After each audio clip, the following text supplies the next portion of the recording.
une personne qui quitte son pays parce qu'elle se considère comme étant en danger, elle reste protégée par les instruments juridiques internationaux qui protègent les droits et la dignité humaine.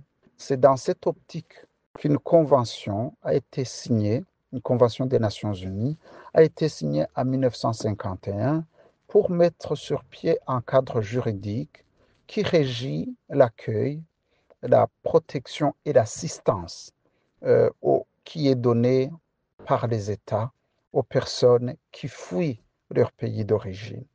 La Tanzanie a ratifié ce traité et c'est vraiment très étonnant que depuis un certain moment, ce pays continue à harceler et à intimider les réfugiés burundais en essayant de les contraindre à retourner dans un pays où leur vie pourrait être mise en danger. La Tanzanie a par ailleurs ratifié une autre convention de 1969 qui est spécifique à l'Afrique et qui donne beaucoup plus de protection aux réfugiés.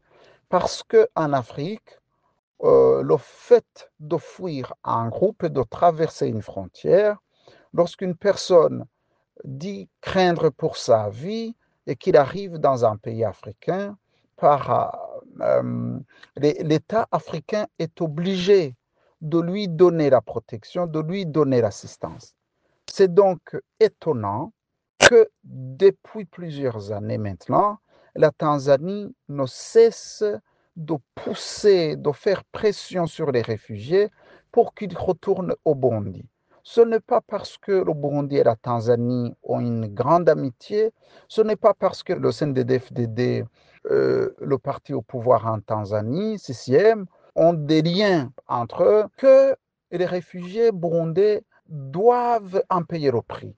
La Tanzanie est obligée de respecter ses obligations internationales en matière de protection et d'assistance de ces réfugiés. Si par extraordinaire, la Tanzanie suppose ou considère qu'elle n'est plus à même d'apporter une protection effective à ces réfugiés, elle est obligée, c'est la Convention de 1969, de le notifier à l'Union africaine, à charge pour cette organisation de chercher un autre pays qui pourrait bien les accueillir. Ce n'est donc pas normal que la Tanzanie transgresse l'article 33 de la Convention de 1951 qui proscrit le refoulement. On ne peut pas essayer de forcer la main aux réfugiés pour qu'ils retournent dans un pays encore quadrillé par une milice. Le retour doit se faire sur base volontaire. Nous profitons de cette occasion pour en appeler au HCR qui est censé être dans ces camps. Ce n'est pas normal qu'on empêche d'accès aux écoles les réfugiés burundais, qu'on leur coupe l'eau parce que ça risque d'être constitutif de crimes contre l'humanité.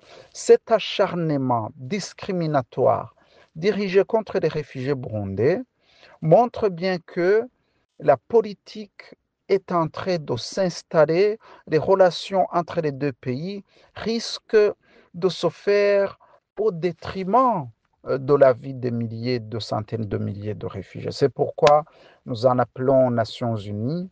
Le HCR devrait interpeller le secrétaire général des Nations Unies pour saisir la Cour internationale de justice afin que la Tanzanie puisse respecter le traité qu'il a signé ou à défaut être condamné même à l'indemnisation de ces victimes de ces actes. Bien plus, ces actes discriminatoires qui visent une partie des réfugiés, parce que apparemment les réfugiés congolais ne sont pas inquiétés, peuvent être constitutifs de crimes contre l'humanité qui peuvent être connus par la Cour internationale, malgré les différents défis que je n'aimerais pas aborder aujourd'hui. Donc il faut que les organisations internationales, régionales et internationales soient mobilisées pour tirer une sonnette d'alarme afin que ces réfugiés puissent être protégés.